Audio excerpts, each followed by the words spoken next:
As we talked about in the previous video, it's very important that our body maintains the acceptable homeostatic range of the hydrogen ion concentration in our body, or the acceptable range of pH, which is 7.38 to 7.42 within the extracellular fluid blood plasma. We did outline that pH can vary throughout the body depending on location, but for this video, we're just focusing on the regions that need to maintain pH within this specific range, which is both inside and outside of cells. So the goal here is to outline the different mechanisms that prevent any major deviations of pH. Okay, so we have three main ways. The body has three ways to maintain pH, to maintain the acceptable level of the hydrogen ion concentration. One are chemical buffers. The second are respirations. And the third is excretion. Excretion is merely eliminating the hydrogen ion from the body via the kidneys in the urine. Respirations is breathing, as the term connotates. Breathing or exhaling gets rid of CO2. Now, that in and of itself doesn't tell you anything until we expound on this in a little bit. We are not exhaling the hydrogen ion, but the hydrogen ion has a very close relationship, if you will, with carbon dioxide. So we're going to talk about that. And chemical buffers are molecules or ions in the body that actually bind to or react with the hydrogen ion to prevent the hydrogen ion from wreaking havoc throughout the body. So let's take a look at all of this. We have intracellular chemical buffers, which are protein anions, phosphate ions, and hemoglobin. Phosphate ions and protein anions are negatively charged. So let's remember that opposite charges are attracted to each other. Protein anions are negatively charged proteins, and the phosphate ions are negatively charged as well. The hydrogen ion is positively charged.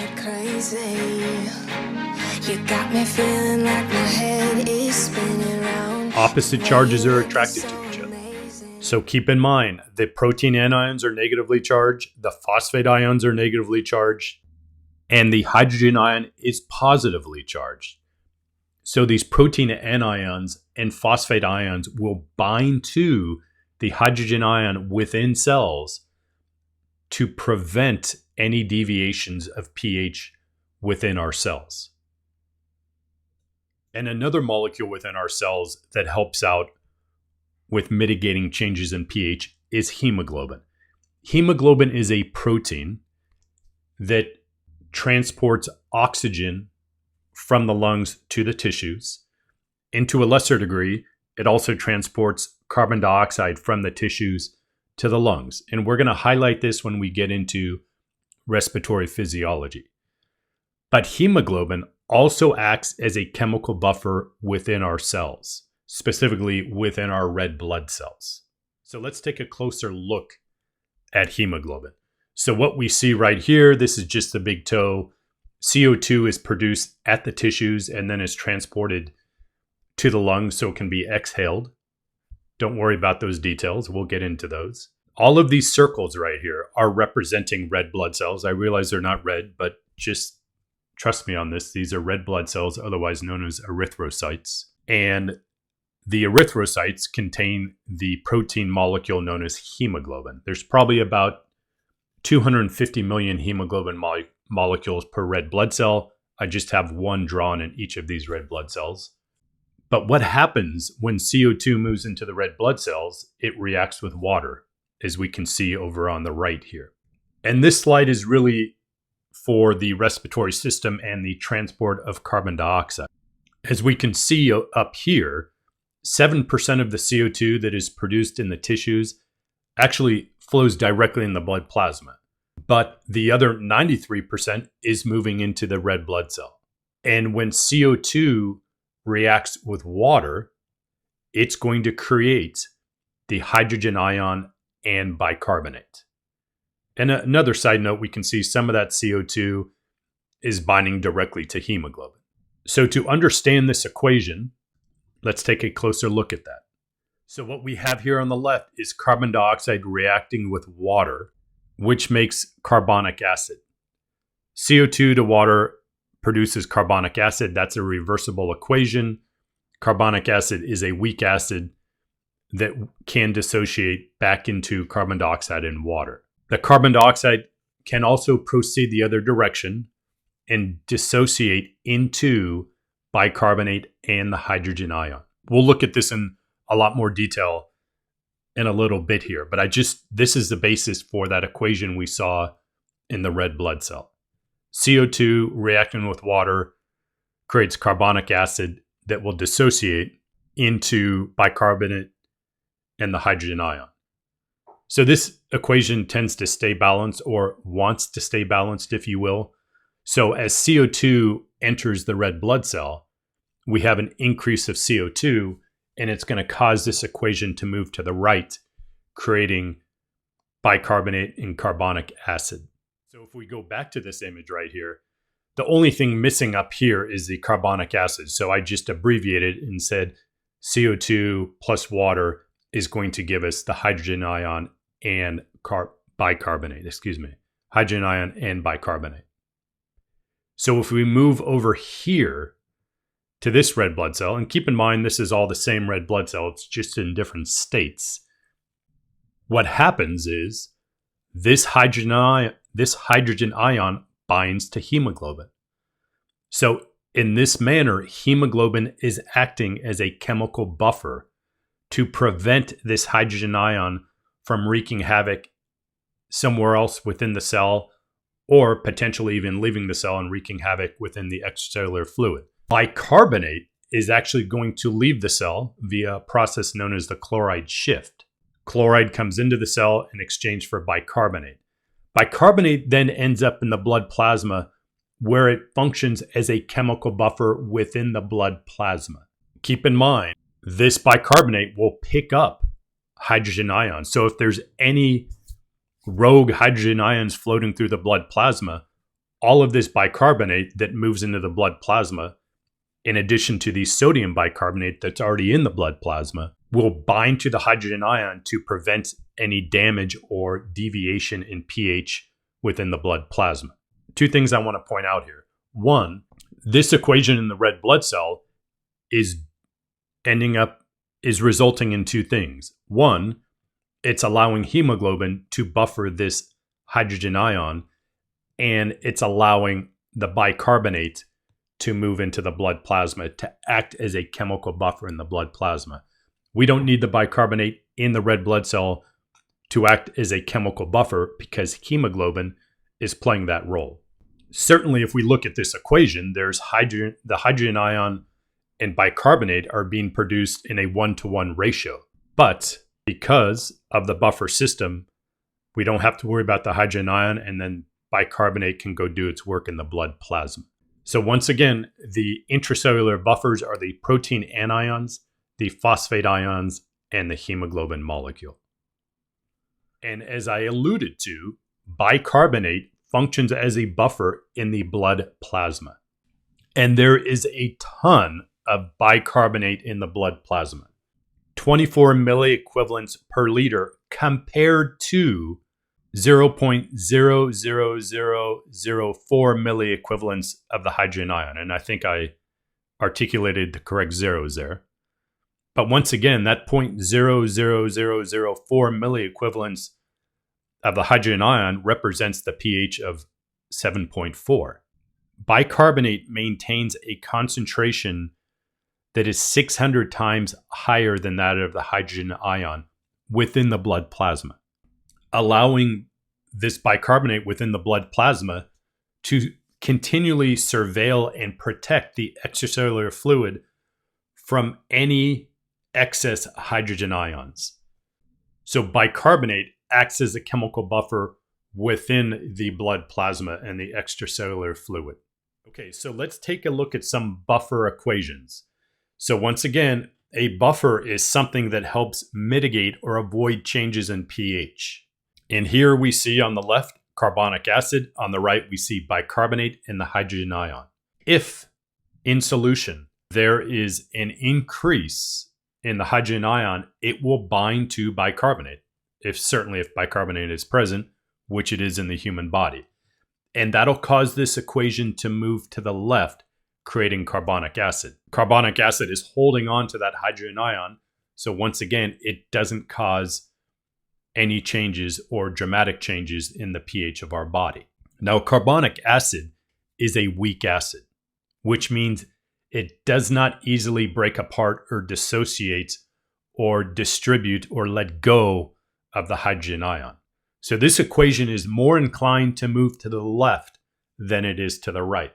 Now, certainly it will move to the right, but not as quickly and not as readily as it moves to the left, because carbonic acid is a weak acid. Now let's look at another equation. CO2 plus water is going to create carbonic acid. Now all you have to do is count all the atoms in these two molecules on the left, two hydrogen ions, 3 oxygen, and 1 carbon. And that's how we get carbonic acid on the right. CO2 plus H2O creates carbonic acid. Now let's combine those two equations and we get this. CO2 plus water will create carbonic acid. If there's an increase in CO2 in the body, it will cause the equation to move to the right, creating carbonic acid, which then can, not as easily, but it can dissociate into bicarbonate and the hydrogen ion. Notice this small arrow right here versus this arrow right here. This is suggesting it's not as easily moving to the right as it is to the left. But the more CO2 there is, the more inclined this equation is going to be to move all the way to the left. All the way to the right, creating more bicarbonate and more hydrogen ion. When this equation is in equilibrium, this bicarbonate is not going to react with the hydrogen ion. But if there is excess hydrogen ion, it will. So this equation is something we really need to understand to see how the buffer equation is related to exhalation of CO2. So here, all I'm trying to demonstrate is the left side of this equation is heavily weighted down due to excess CO2. Keep in mind, where is this CO2 coming from? It's coming from cellular respiration. Every time oxygen reacts with glucose to make ATP, it is going to create CO2. And our body is constantly producing ATP, constantly via oxygen, not always, but anaerobic respiration is going to create a bunch of CO2, which will increase its concentration in the body, heavily weighting down the left side. So to balance this equation out, it will move to the right. And by moving to the right, it's going to create more hydrogen ion. Now, certainly it's going to create more bicarbonate as well, but the additional creation or input of bicarbonate has a negligible effect on the human body. The Silverthorne physiology textbook provides a great example of this, and it's as follows. If there is a stadium of 100,000 fans watching a soccer game or a football game, if 10 more spectators come into that stadium of 100,000 fans, no one is going to notice that. But if 10 more players come onto that field, everyone's going to notice that, because there's only roughly, let's say, 20 players originally on the field, 10 more come on, and that's going to be a dramatic difference. It's going to be an increase of 50%, because there's only a few players in that stadium, and there are thousands, 100,000 spectators. And it's the same thing with bicarbonate and the hydrogen ion in our body. There's a bunch more, as we demonstrated, 600,000 times more bicarbonate in the body than the hydrogen ion. So if we are adding more bicarbonate to the system, it's no big deal. But to increase the hydrogen ion concentration, can have dramatic effects. So we don't really want this equation moving to the right. To avoid it moving to the right, we need to do something with the CO2. The body needs to prevent CO2 from increasing dramatically on the left, which would cause it to move to the right. And what can we do with that CO2 to prevent it from increasing in the body and moving this equation to the right? We can get rid of that CO2, and that's how exhalation plays a part in pH homeostasis, in the regulation of the hydrogen ion. If the body continues to expire or release CO2 via exhalation, it ensures that this equation is not moving to the right, increasing the hydrogen ion. And that is how respirations play a part in regulating the body's hydrogen ion concentration. So we have the chemical buffers, such as inside the cell, the protein anions, the phosphate ions, hemoglobin. And in the blood plasma extracellular fluid, we have bicarbonate. We have the exhalation of CO2, and we have excretion of the hydrogen ion from the kidneys. There's a medical physiology textbook put out by Guyton and Hall, and they point out the dramatic efficacy that our buffering systems have on the human body, because there is very little deviation from pH day to day. And they demonstrate this or articulate this by suggesting that on a daily basis, there's 80 milliequivalents per liter of the hydrogen ion either produced or ingested. I will say that again. There is 80 milliequivalents per liter of the hydrogen ion either produced or ingested on a daily basis. But the blood plasma still maintains a body pH that hovers around 7.4 or 0.00004 milliequivalents per liter. So there's a lot of hydrogen ions that get created via different metabolic processes throughout the day, but there's very little deviation. And that just shows how these chemical buffers, along with respirations, and probably to a lesser degree, excretion via the kidneys, play a part to maintain pH homeostasis. Now, to be clear, the excretion of hydrogen ions via the urine is the only way to directly eliminate CO2 from the body. During exhalation, like we see here, we're actually getting rid of CO2 and just causing this equation to move to the left. As we get rid of CO2, this equation moves to the left. So one thing to highlight here is, what is the main source of the hydrogen ion in our body? Where are all these hydrogen ions coming from? There's going to be some hydrogen ions that get created via lactic acid. So anytime ATP is produced anaerobically in the absence of oxygen, lactic acid is being produced, and that's going to create the hydrogen ion. There are other processes in reactions, metabolic reactions in the body, that are also going to produce the hydrogen ion. And it is just the unfortunate side product of these reactions. Fortunately, our body has ways, as we just demonstrated, to mitigate any changes in the pH, even when the body is producing a bunch of the hydrogen ion. The number one source of the hydrogen ion in the body is CO2. And ironically, that's coming from the cellular respiration equation that we see on the top here. The more ATP is produced, the more CO2 is going to be produced. And that CO2 will react with water and cause this equation to move to the right.